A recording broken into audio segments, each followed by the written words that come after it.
Jonathan Stayer's back for a third time on the podcast. The third time's the charm, because we're going to talk about Jonathan's favorite topic today. So this is even better. Not that he didn't enjoy talking about the last topics that he talked to us about. Check out those episodes on the South Central Pennsylvania Genealogical Society, which he is the president of, and also Camp Security, which he is on the board of, if you want to catch up with all of Jonathan's episodes. But in this one, he's going to talk about his favorite topic, which is conscientious objection in the history of Pennsylvania, and in particular, the Civil War. Jonathan, welcome back to the podcast. I'm thrilled to have you back talking about this, because this is a topic I'm interested in too. Thank you, Denise. All right. So what got you interested in conscientious objection? Let's start there, I think, and then give us a definition of what that is, for those of us that don't know what conscientious scruples are, which is often seen in the paperwork of the time. Well, I actually have a very personal connection to this topic. When I was in college, an undergraduate, I started becoming interested in my family history, and I started researching my family, and came to learn that most of my ancestry comes out of what we call the historic peace churches, particularly the Church of the Brethren. I also have Mennonite and Amish ancestry. And when I started work at the State Archives, Pennsylvania State Archives in 1985, I discovered this file of Civil War conscientious objector depositions. And I knew that my Stair ancestors were brethren at the time, and I thought, well, I'm just going to look in here and see if there's... Well, sure enough, there was the deposition of my third great-grandfather, Adam Stair, and of all his brothers, David, John, and Daniel. And so I thought, well, this is very interesting. I'd like to know more about this, and I started doing research and found that very little had been written about it, and very few people knew what resources to go look for to find more information. And so it started basically, well, I say lifelong, was my adult life quest to uncover everything I could find about Pennsylvania's Civil War conscientious objectors, because all of my ancestors at the time of the Civil War lived in Pennsylvania. And I should mention throughout this podcast that when I'm talking about conscientious objectors, generally talking only about the experiences in Pennsylvania. I always tell people experiences varied from state to state, and even in Pennsylvania, they varied from county to county. So you can't take what I say and apply it to Maryland or Ohio or New Jersey or any place else. And in some cases, the things I tell you may not even be true in certain counties in Pennsylvania. So it's a very personal thing, a very local thing and you have to study the history of the area to know exactly what you're dealing with. Okay. And that's how I became interested in documenting Pennsylvania's Civil War conscientious objectors. Now, the term at the time of the Civil War was called conscientious scruples, because people had scruples against serving in the military, and this was primarily for religious reasons. And again, it was primarily for the churches we call the historic peace churches, and they fall into three general categories. You have the most numerous are probably the Mennonites. So you have the Mennonites, the various Mennonite groups, and with those I would lump the Amish. And I will say that during a Civil War, sometimes when you see the word Mennonite, they're also referring to Amish, or sometimes when they're referring to Amish, they might be including Mennonites, because some of the people weren't clear on the differences between the groups. So the first main historic peace group thread would be the Mennonites. The second one would be the Friends or Quakers Society of Friends. And the third mainstream of historic peace churches would be what I call the Brethren. Now, at the time of the Civil War, they were primarily known as the German Baptist Brethren, which is now represented mostly by the Church of the Brethren, although there are other Brethren groups today, the Covenant Brethren, Grace Brethren, Dunkard Brethren, Brethren Church, all grew out of that group that was known as the German Baptist Brethren. Okay. In addition, during the Civil War time, they frequently were called Dunkers or Dunkards, because they believed in adult baptism by immersion, completely dunking the person in the creek.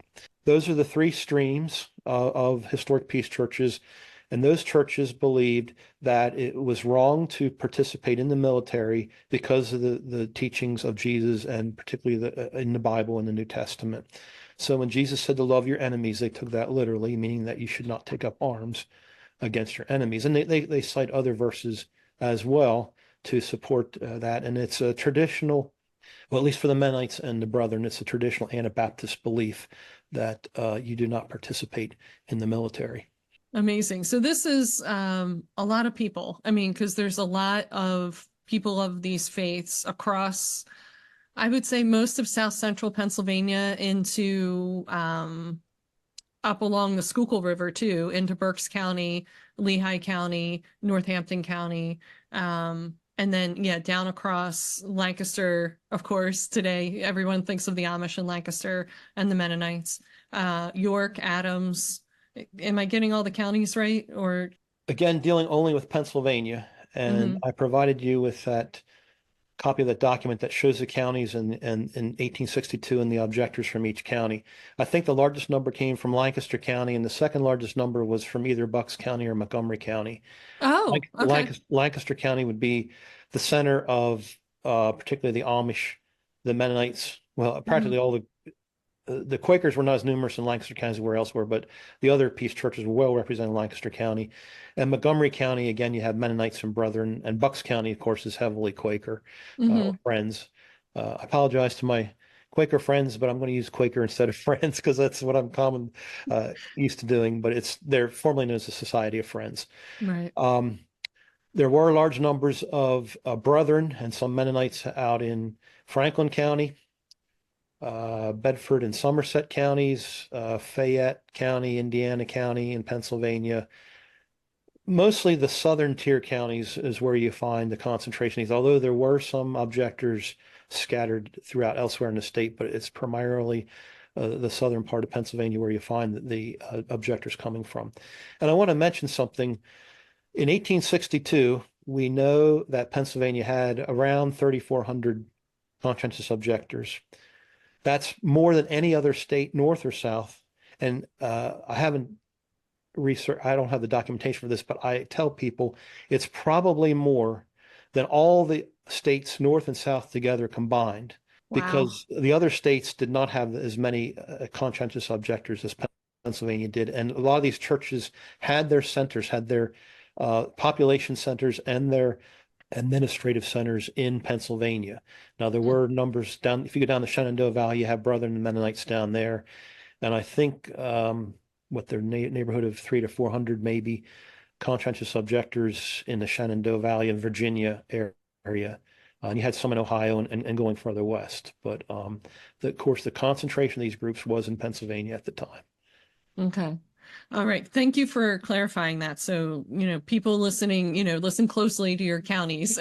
Yes. And where, and because I know knowing the religion of your ancestors can sometimes be tricky to figure out if it wasn't handed down to you or, through your family. So you knew you had men of military age, during the Civil War who did not serve, and you knew they didn't serve, and you suspected that they were conscientious objectors, and then you looked for the proof in the 1862 depositions. Well, actually, I didn't suspect they were. I just... Oh, you knew. No, I didn't know. I okay. knew, I wasn't sure what any of them had done, and I just knew that because they were Brethren, they probably did not serve. And then when I found the documentation that they did not serve, that verified that. So, okay. Yeah. Okay. So you were this was all completely new to you at the time. And just like many people listening, this is going to be completely new. So give us the timeline then of 1862. In 1862, the federal government says to the states, you need to send us more men and puts the states in charge of doing a draft, essentially, or, would you call it a draft, or is it more like a survey? Well, the way the legislation read is they were supposed to the states were supposed to provide men from their militia systems, and each state was given a quota. If they could not meet their quota, they were then authorized to conduct a draft. Okay. And the exact way that worked out escapes me at the moment. However, the draft in Pennsylvania, the enrollment occurred. So in other words, a listing of the names who would be eligible for the draft occurred in August, generally August or early September of 1862. And in Pennsylvania, the actual drafting of individuals occurred in October of 1862.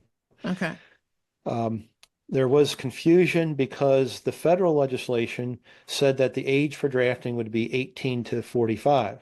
However, the militia laws in place in Pennsylvania at that time said militia service, the minimum age for militia service was 21. Right. So sometimes when you look at the records, and this is why I say it varies from county to county. In some counties, they actually listed the names of individuals who were as young as 18. Other counties, they started with 21. Or you'll see some places where they listed people who were 18, then they struck them off as being too young for the draft. And I'm sure there was confusion. Mm-hmm. Quite honestly, when I study the draft records, you wonder how the draft ever succeeded because there were so many questions, so many problems. Right. There was a very good book written called We Need Men by James Geary, and he points out some of the problems. Now, he primarily deals with the federal draft, but he points out some of the problems they had with implementing the draft and the misunderstandings that occurred over time. So, yeah. Yeah, and the federal draft was in 1863. It occurred almost the same time of year. The next summer is when that, well, I guess the legislation passed in March, but then they started to actually send federal marshals out or draft board people in April. Okay, so back to 1862. Yes. So when did people have the capability to file these objections to military service? Was it after the draft had started or was it before? Most people don't know this, but Pennsylvania's Constitution, which was in place at the time, was the Constitution of 1838. And there was an article in the Constitution that provided for the exemption of those having conscientious scruples upon payment of a commutation fee. And so when they established the procedures for the 1862 draft in Pennsylvania, eventually they provided that individuals could file what was called what we now call a deposition. It's basically a form saying that they were opposed to military service and they were claiming this section of the Constitution. Those generally were filed prior to the draft in October. So I think Adam Stairs was filed in September, I believe, around say September 16th. I'm not sure, somewhere around that time period. And I think most of the ones I've seen were filed before the draft actually occurred because they wanted to know that these men were not going to be eligible. That was a direct exemption from the draft, which was different, and we'll talk about this a little later on probably, but the federal draft laws had no direct exemption for objectors. Pennsylvania did. However, because the Constitution did not set the fee that was to be paid, that issue came before the state legislature. I think it started in January, certainly by February of 1863. They took up the question, how much should these men be paying for to escape the draft? Right. Well, I think it was the House batted around, and the discussion in the House is very fascinating. One representative said, $1,000 is not enough for a man's life. And other representatives from counties that were heavily populated by Peace Church people said, well, there's no use we charge them anything because they're not going to serve anyways. Right. And eventually they settled on the same fee that the federal government was going to use, and that was $300. Then it went to the state Senate. The state Senate was kicking it around, and they never did do anything with it. And eventually it became a moot point because, as you mentioned, in March of 1863, then the federal government took over drafting, and it was no longer questioned. So essentially, the objectors got off without paying anything just because they filed those depositions in the fall of 1862. Okay. And did they have to provide any proof or evidence that they had these conscientious scruples? I mean, did they need an affidavit or, a note from their minister or anything? Not that I've been able to find. I think they pretty much took the person at their word. Okay. And at Elizabethtown College, in their archives, there's a very interesting letter from a brethren leader to a lawyer, and he's saying, well, the question came up, if a person is not a member of a peace church, could he still claim having conscientious scruples? And the attorney said, well, as far as I read the Constitution, it doesn't say you have to be a member of any church to claim that. Right. And so it's quite possible that there were men who had no religious affiliation who claimed conscientious objector status in 1862. Now, all the research I've done has pretty much put them all within the historic peace churches. I did a study of the objectors in Bedford County, Pennsylvania, and they all came from either Brethren or Quaker backgrounds. All right. So that's good to know, though. Don't assume that if a person filed one of these objections that meant they're a member of a church. Now, that's only under 1862. I'll tell you a little different story in 1860 for the later drafts. So.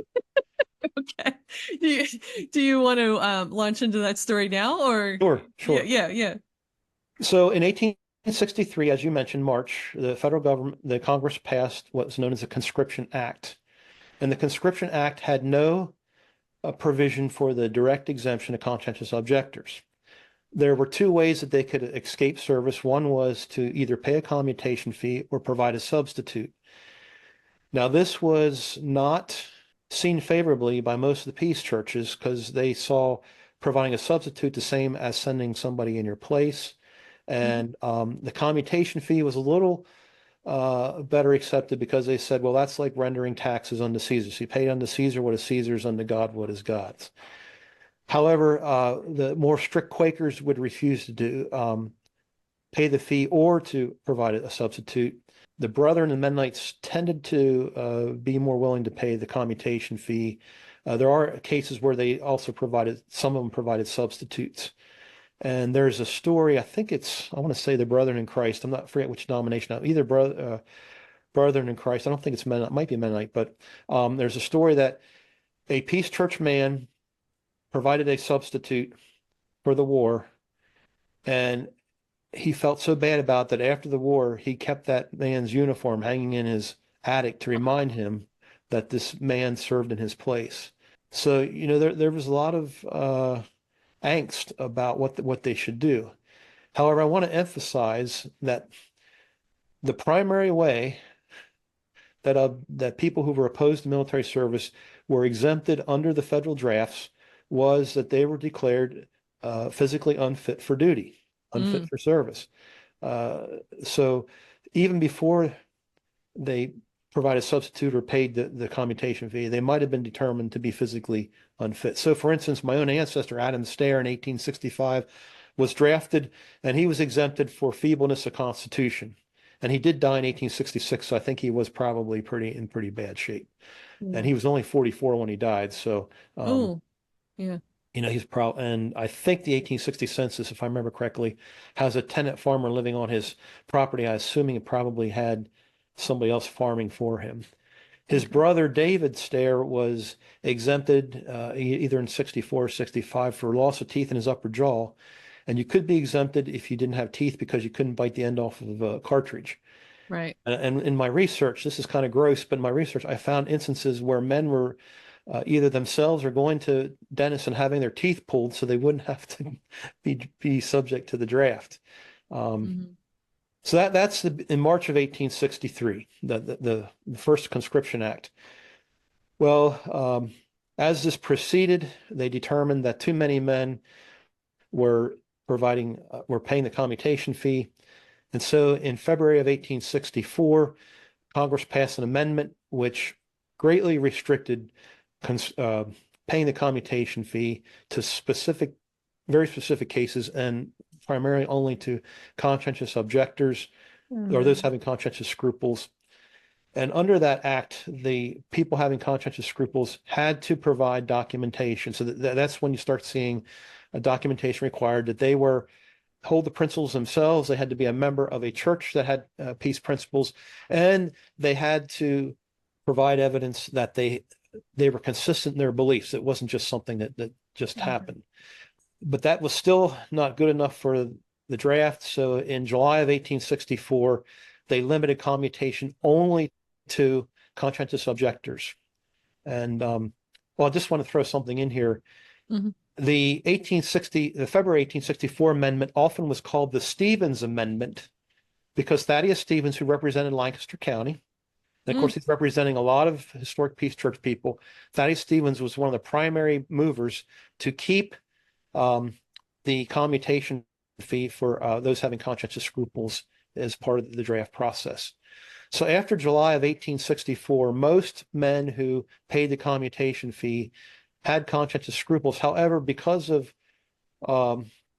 the way the draft process worked, there were still men who were paying the commutation fee who, for other reasons, that they're kind of finishing out their cases on. And I think I provided you with a picture of one of the registers that shows non-combatant. So if you see the word non-combatant in the draft registers, that's an indication that the person was paying the commutation fee because they were a conscientious objector. So this 1862 enrollment book, this is a state record then? Well, the Franklin County one has an interesting history. Oh, okay. Yes, each county was keeping its own enrollment books. So for instance, York County, those are the ones that the Genealogical Society is transcribing. Lancaster County History LancasterHistory.org has the Lancaster County books. I think Bucks County Historic Society has their county books. The Franklin County books somehow ended up in private possession, and in the 1800s, some lady donated them to the National Archives. Oh. And so the Franklin County books are down at the National Archives. Okay. And I had them, and you can put this on your podcast. I paid to have the Franklin County books digitized for my own purposes. Right. And a year or two later, the National Archives took the images I paid for and put them on their website. So everybody has access to them now. So everybody, please thank me for doing that. Well, please clap. Although I'm just kidding, but I did provide copies of the digital images because the National Archives has no copyright restrictions. So I provided copies of those digital images to the Franklin County Historical Society.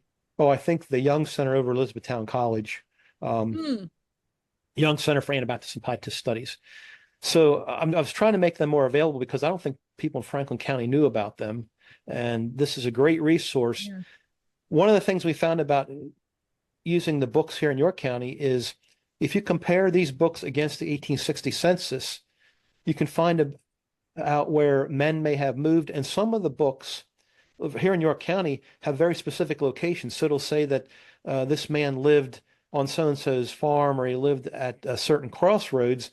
So you can take the 1860 census, compare it with these books, and get a much better idea of what's going on with your particular ancestor.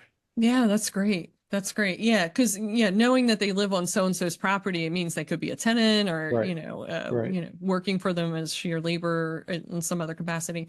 And that's always, you can't tell that from the census records at all. What's going on? Okay, so those county books, enrollment books, are at Check the County Historical Societies or county government. Okay, good. Because I haven't seen that for Montgomery County, which is the one I'm trying to track down. So I think years ago, I was in touch with a lady at the Montgomery County Historical Society. Yes. Her last name was Meyer, I believe, or Myers. Okay. And I think they were at that time in an off-site county facility. And I never made arrangements to go see them. Because at that time I knew what they were, and I thought, well, they're not going to really give me a lot more knowledge about individuals. Now I'd like to see them because I like to compare them to other counties, but I haven't made arrangements to do that. But I think Montgomery County does have theirs somewhere in storage. All right. I have a new quest to undertake. If you find them, let me know. For my ancestor who was 21 years old in 1862 and did not serve. You made a reference to in terms of physical disability and people that got out of service that way. And those records, please correct me if I'm wrong, would be the Provost Marshal records, record group 110 at the National Archives that lists out who by the Provost Marshal. So this is the Federal Draft Board, essentially, that segment, listing out men who let me go into a little detail about that. First of all, you got to keep the 1862 draft separate from the 1863 and subsequent drafts, because 1862 I always refer to as a state draft, and then 1863 you get the federal draft under the Conscription Act. Under the Conscription Act, the country was divided into draft districts which coincided with the congressional districts. And so the records for the federal draft are broken down by draft district. For Pennsylvania, all of the draft district records are at the National Archives branch in Philadelphia. And I want to put a plug in for those people down there. Every time I've been down there, they have been fantastic to work with. Yes. Wonderful people, always helpful. It was great doing research down there.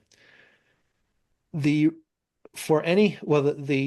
can get from them a complete listing of all of the records that they have for the draft that were sent to the Mid-Atlantic or to the Philadelphia branch. And you can organize that by draft district, which is what I did. I think they sent me a spreadsheet, or maybe it was I got a spreadsheet from them. I did the 6th and the 19th congressional district. Yeah. I was doing 2 different ancestral lines. So yes, it's an immense spreadsheet, if I remember. And they have an older finding aid, which I got before everything was digitized. Yes. That's also very good too. It was the preliminary guide to Record Group 110, and there's a section for Pennsylvania, and it's broken down by the Pennsylvania was so large, it had divisional offices, a Western division, it was headquartered in Harrisburg, and a Eastern division headquartered in Philadelphia. And then it's underneath that, it's broken down by each draft district. And that lists all the records for each, or all the district records on each draft district. You can get the same thing from their spreadsheet as well. But the reason I want to go into all that detail is that if you're looking for an individual, what you need to do is identify their draft district and go to the National Archives and pull out any book that says medical register, descriptive register. Trying to think what the other ones are. Generally, the registers are the best source. And then, unfortunately, now some of them are chronological, so you have to, I would ignore the date. I realize you may have to look through a whole register, but you may not know when your ancestor was drafted. So that's what I did for my stair ancestors. I went through all the books for the 16th district, which covered Bedford County. That's what I did too. I mean, you're just paging through page after page, and I took images of every page so I could go back and look at them a second time, when I got home. And then you'll find information about individuals in these various registers, and it won't all be in one register. So there might have been a register when they compiled a list of names of people who were going to be drafted. There might be another register called a medical register when they're examining the people to see if they're physically fit. So I would advise you to look at every register for that draft district. If there are any special notations about the person, then you want to get into the other records of the district. And I have found great information, not just at the district level, but at the division level and also at the federal level. But usually when you get outside of Pennsylvania, when it goes down to Washington, a lot of times it's just copies of what they have at in the state and local level. So you don't necessarily have to go to Washington. It's a lot more difficult to do research in Washington than it is down in Philadelphia. I would advise going to Philadelphia first, exhausting everything they have, and don't go to Washington unless your ancestor was involved in some very unusual case that was referred all the way up to the provost marshal in Washington. Okay. And then for each draft district, there are correspondence files. Now, a lot of them are just administrative routine stuff. This is how many men we had drafted, how many men were exempt, and so forth. But again, if your ancestor, something unusual happened to your ancestor, you might find something there. For example, my ancestor, Adam Stair, had a brother, Daniel Stair, who ended up paying the commutation fee twice. Towards the end of the war, the War Department decided that you only had to pay the commutation fee once. And if you paid it twice, you could get the second payment refunded. So Daniel Stair approached his local provost marshal and with the assistance of his brother minister and filed a request to have the second commutation fee refunded to him. And there's a nice little exchange of letters between the provost marshal. I don't know if Daniel himself actually wrote any letters. I think his minister wrote one of them. And the people in Washington talking about, is he eligible for it? Yes, he is. He's going to get this money back. And so that's something I found in the correspondence files at the National Archives. And in some cases, they also have letter registers where they transcribed abstracts of the letters into registers. If you want to go through things more quickly, you might want to look through the letter registers first, although they don't always give you all the details that are in the letter.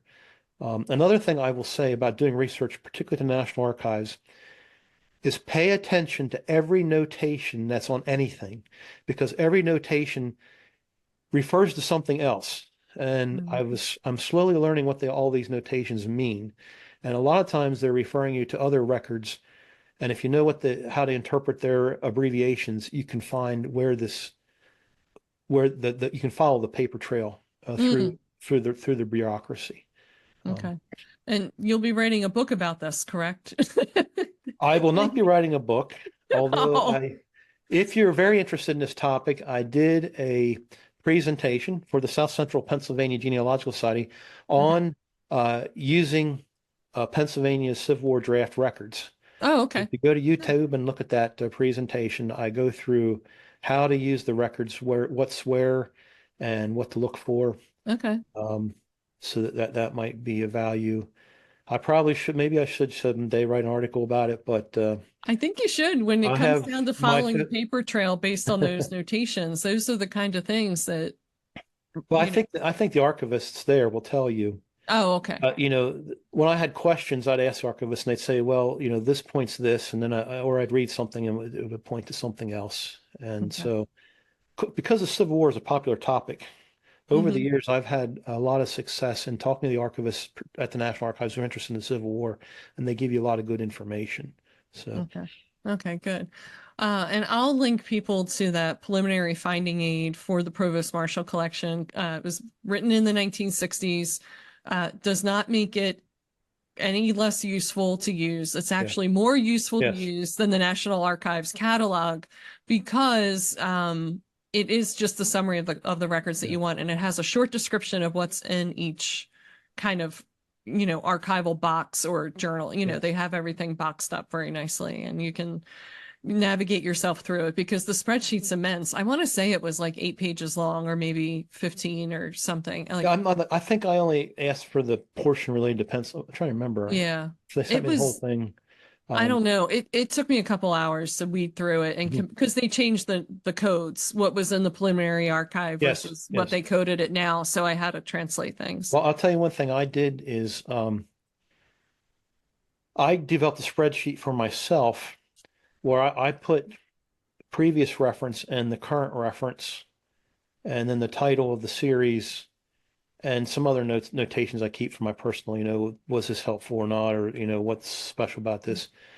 And I've found that very useful when I go to the National Archives, because I can take their old preliminary guide, which sometimes makes more sense to me than some of the things they have now, and then find their current number. And it's very easy, if you have their current number, to find it on their online finding aids, because you just plug the note, instead of putting in title or anything, I put in that number, and it takes me right to that thing on their website, which makes it a lot easier. And so that's my personal spreadsheet has helped me in that respect.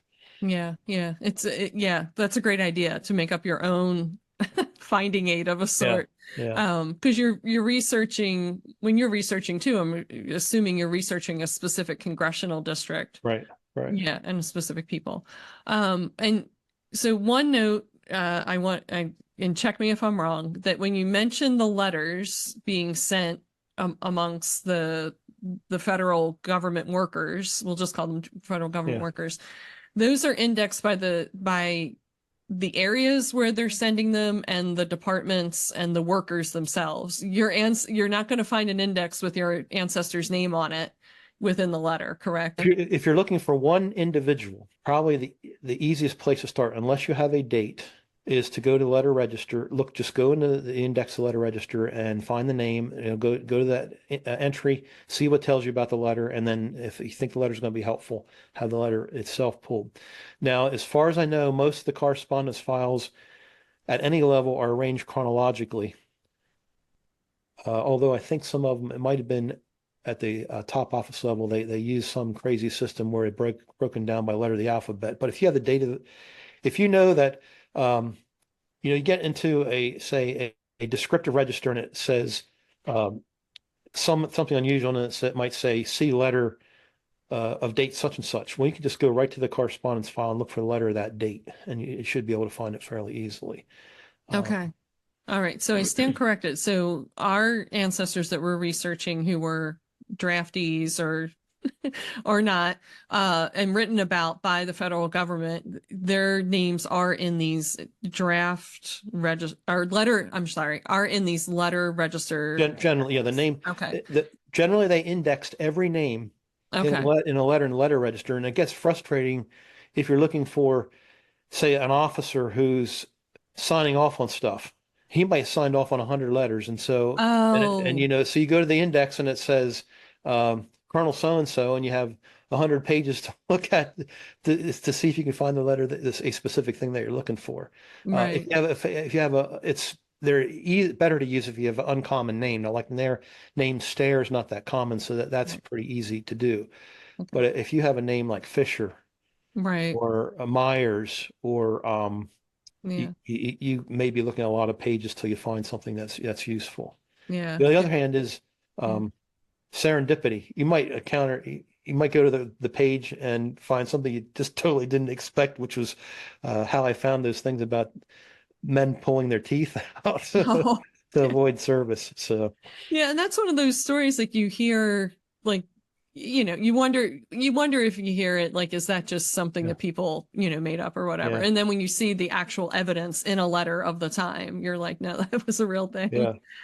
And just to reference something that you mentioned when we were talking about the Revolutionary War and bureaucracy, this is really the beginning of like the federal government, you know, making, you know, this bureaucratic management of the war. This collection of letters is immense. Like, I think the size of it is like, isn't it like 8 football fields long or something? Like, I think it's like hundreds of feet of letters. Well, it depends on what level you're talking about. Now, if you're dealing at the district level, there may only be a box or two, maybe 3 boxes. When you get up to the level of the Provost Marshal General's office, I'm trying to remember, I think there's, you know, maybe several dozen boxes. Yeah, I mean, there's a lot of correspondence going on like this entire time. I mean, they're recording everything, they're making registers, they're making, I mean, there's a lot of paperwork. And one other thing I should mention is don't overlook telegraphs. They were using the telegraph quite a bit, and sometimes they file the telegraph messages separately from the correspondence. So I was always checking telegraph messages as well. Okay. And again, it varies from place to place and level to level. But for the individual, the average person researching their family history, I would say you're probably going to find most of what you want to find at the National Archives branch in Philadelphia for the federal draft. For the state draft, you're going to find most of what you want at the Pennsylvania State Archives or at the County Historical Society. You know, you really don't have to go to Washington unless there's something, like I said, something turns up that's a special case. So. All right. Now, did I take us too far afield what you wanted to talk about with conscientious objectors? Because I find that Provost Marshal collection fascinating. You know, I mean, of course, they were writing about the people that they're trying to draft and the draft evaders and the, you know, who they saw as draft evaders. And, you know, there's a lot of because they were desperate for men to fight in this war. I mean, they really were. It was always in my mind a man, you know, a battle to the last man standing, you know, like who could provide enough men to win this thing. For people that are like, this is brand new to them and they're thinking to themselves, how would I even know if this applied to my ancestor? Like what kind of clues, you know, would somebody be looking for in the records that they already have? That their ancestor might be a conscientious objector, because this is involved research. You're talking like none of this is online that you're going to type in a search box and have an answer pop up for you. This is archival research. It's not hard to do. The staff is very friendly, as you mentioned. It's very, you know, but it's an adventure. You know, and we don't want to send people on adventures if they're not prepared. So let's get them back and give them some clues to look for before they start this adventure. Well, first of all, if there's no draft, there's no conscientious objection. So you're dealing with a draft situation. Okay. Depending on the time period, the draft age generally was 18 to 45. So if your ancestor is not at least 18 in 1862, and he's older than 45 in 1862, he's not going to be in these records. So, well, and should even be more importantly, he has to be male. As far as I know, there were no women who were drafted. Now, there were women who served in the army, but there were no women the women were not subject to the draft by legislation anyways. So it's a male between the ages of 18 and 45. The most likely other clue that he might have been a conscientious objector is that he was a member of a peace church. And I talked about the peace churches earlier. Because most of these groups are small, they tend to have more books that have people's names in them written about them. So if you think your ancestor might have been a member of the Church of the Brethren in Montgomery County, you pull the history of the church for that area, and if it's a Brethren family, he's probably going to be mentioned in there. Right. The Mennonites have a lot of good books. The Quakers do too.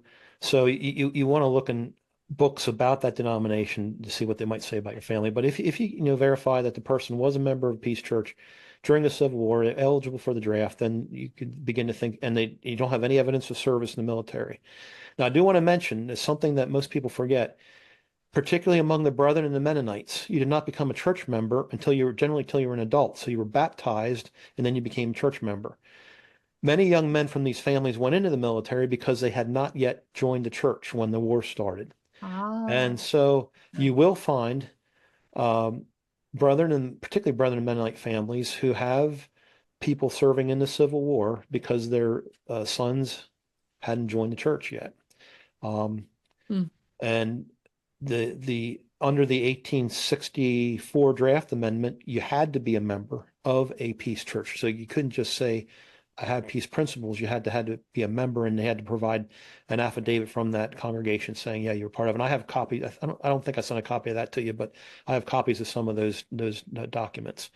Now, for the 1862 draft, we're very fortunate because the state adjutant general, or when the federal government took over the draft, I forget who did it, but I always say the state adjutant general's office did, prepared a register of all those names of men who filed depositions in 1862. That register was then turned over to the federal government, ended up in the National Archives. And years ago, I was involved in a project with the Genealogical Society of Pennsylvania to transcribe names from that register, put them into a database, and that database is now available free of charge on the website of the Genealogical Society of Pennsylvania. So if you want to see if your ancestor was an objector in 1862, you can just go to that database. That's a quick way to go and check to see if possibly the name shows up. However, there were men who were refused military service whose names do not appear in there, but it's certainly a good place to start. Occasionally, you'll find in the newspapers lists of names of people who were seeking exemption as who having conscientious scruples, primarily because the newspapers wanted to point out that these people were shirking their duty. So you might want to also, if you have, go somewhere where they have newspapers.com and do a search on your ancestor's name from 1860. Well, I would limit it from, say, August of 1862 to April of 1865. Then you won't get so many hits, and you can see if your ancestor's name showed up. Interestingly enough, Adam Stayer's name shows up in the Bedford County paper as being subject to the draft in 1865. Now, it doesn't list him as a conscientious objector, but it does show him as among the men liable for the draft at that time. I've had a lot of fun with newspapers because most newspapers had a very political point of view, and you can get some pretty interesting comments about both for and against the draft and what they thought of people escaping it. And they called conscientious objectors all kinds of names. There was a lot of accusations in Bedford County, for instance, that shirkers and skulkers and slackers were using supposedly conscientious scruples as a means of escaping the draft. But, that might have just been their democratic point of view. Because that was a Democratic paper that was saying that. I don't know. You're probably going to cut me off soon. I do want to mention a couple books that I provided you copies of, just so if people want to know more about how this all worked. The best book on conscientious objectors in the Civil War is the title is Mennonites, Amish, and the American Civil War by James Lehman and Stephen Nolt. Although it deals primarily with the Mennonites, what they talk about generally applies to conscientious objectors across the spectrum. And the nice thing that they do is they recognize the difference between the 1862 draft and 1863 and subsequent drafts. They also recognize the importance of regional and local differences. And if you have Mennonite ancestry, they actually have lists of some Mennonite names in, I think, in the appendixes of that book. I highly recommend that book because it's probably has the best understanding of how the draft impacted the peace churches. Now, an older book, which can be useful, is Edward Wright's Conscientious Objectors in the Civil War. It was first published in the 1930s, and then it's been reprinted a number of times since then. He deals more with the Quakers. I mean, he does deal with the other peace churches, but he deals more heavily with the Quakers. So if you have Quaker ancestry, his book, you might want to refer to that. To understand the draft, the best book is James Geary's We Need Men. Now, that is a overview of the draft across it's a draft in the North. I shouldn't emphasize that. I'm talking primarily in the North here. But his book is excellent in understanding the legislation, how it was carried out, and so forth. And he has good charts in there to show you, how many men were drafted. He talks a lot about these exemptions and so forth. It's a good book. However, a better book for understanding how the draft actually worked. If you want to know what it was a provost marshal, what was the role of the Board of Enrollment, what was substitution, what was commutation, the best book that I've found on that subject is 1 Million Men by Eugene Murdoch. Now, Murdoch wrote several books on the Civil War draft, but 1 Million Men is a good book to, if you want to understand the role of the various, we're talking about the bureaucracy, the role of various pieces of the bureaucracy. Yeah. And he uses a lot of Pennsylvania examples in his book, so it's good for people who have Pennsylvania ancestry. And I found that very useful in trying to understand how the draft actually works. So, what was a draft wheel and how they use that? And he talks about things like that. So those are what I consider the top 4 books that people should consult. If you're going to do research at the National Archives, another good source is the author is William Itter. It's a doctoral dissertation. It's conscription. I think it's either Civil War conscription in Pennsylvania or conscription in Pennsylvania during the Civil War, something like that. I should have sent you a copy of that. But he wrote his dissertation, I think, in the 1940s, so it is sort of outdated. But the nice thing I like about it is he cites heavily the records of the National Archives. And so if you want to know what particular records that you might want to look at, go to his dissertation, read what he says about the time period that you're interested in or the location, and look at his footnotes and bibliography. And I've found his dissertation to be helpful in my research. So those are some of the sources that I would suggest looking at if you want a broader understanding. Otherwise, just do what Denise and I did and dive into it. And like she said, the records are just wonderful and fantastic to look at. Yeah, they're super detailed. It's amazing the level of detail they were undertaking, trying to, account for the men that they were trying to keep track of. I got distracted when I was researching, as they were trying to track down deserters and developing descriptions of them, and then the bounties that, but that's a whole nother conversation. Yeah. We won't get into that. That's another whole rabbit trail to go down. But Jonathan, I'm not going to cut you off, but I will ask you so we can wind up this conversation for folks. What else do you want us to know about conscientious objectors in the Civil War before we sign off for the podcast?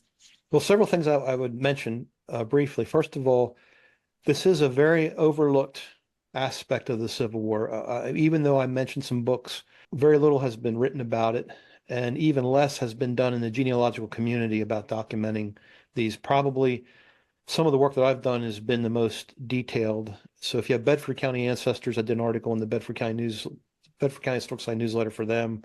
It's been most of my focus in writing. But I'd be glad to help anybody who thinks they have an ancestor in Pennsylvania who was a conscientious objector during the Civil War. So that's one thing I want to mention. The other thing I want to mention is this, I'll call it a problem. The problem of the conscientious objectors was a very small issue compared to everything else related to the Civil War, and that was concerning the draft bureaucracy. Because obviously, if these men are refusing military service, they're not going to be the ones that are going to be violently opposing the draft. And when you get into draft records, there's much more information about people who are violently opposing the draft or threatening the lives of provost marshals or threatening the lives of enrolling people. So, I've had to dig through a lot of stuff to find a few really choice tidbits. Don't expect this to be like every now and then you hit a nice little load like I did on Daniel Stair, but it's not going to be a super big gold mine that you're going to find. You're going to find little details here and there. And I want to emphasize that.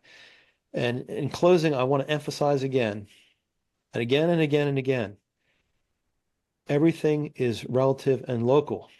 So don't assume that what applies to Pennsylvania will apply to another state, and don't assume what you find in one county applies to another county. For instance, the provost marshal of the 16th district, George Eister, kept very good records, produced mounds of good stuff, and that covered where my ancestors lived in Bedford County. The provost marshals in Lancaster County, I think they had 3 over the course of the war, one of them being Thaddeus Stevens' nephew, Thaddeus Stevens Jr., kept very poor records, and the records there are not nearly as rich as they are for the 16th district. And we would like to know a lot more about what was going on in Lancaster County, because that's where the concentration of Peace Church people, one of the concentrations anyway. So it just goes to show you each county in Pennsylvania, each draft district in Pennsylvania is different. And keep that in mind as you do your research. Oh, I had no idea. That might be a way to gum up the draft as you do poor paperwork and they're unable to. Well, actually, I found I think it was a letter or might have been a telegram or something in Lancaster County where, I don't know if it was when Thaddeus Stevens Jr. took over the office or the guy before him, said that when he went to the office, he couldn't find some of the records, and some of the records hadn't been kept, and things were a mess. And I thought, well, if it was a mess back then, we're not going to have much luck today. So that's funny. All right, Jonathan, thank you so much for sharing your passion of conscientious objectors with us, because it's an unexamined part of the Civil War. That time period is way more complicated, I think, than we ever give it credit for, despite it having more books published every year than almost any other history topic in the United States. This topic of men and their attitudes towards fighting, the choice to fight, or to participate in everything, really isn't covered a whole lot. And I know as genealogists, it's something we're really interested in, because we want to know our ancestors as people, not just names and dates. So thank you for giving us a window into that. I really, really appreciate it.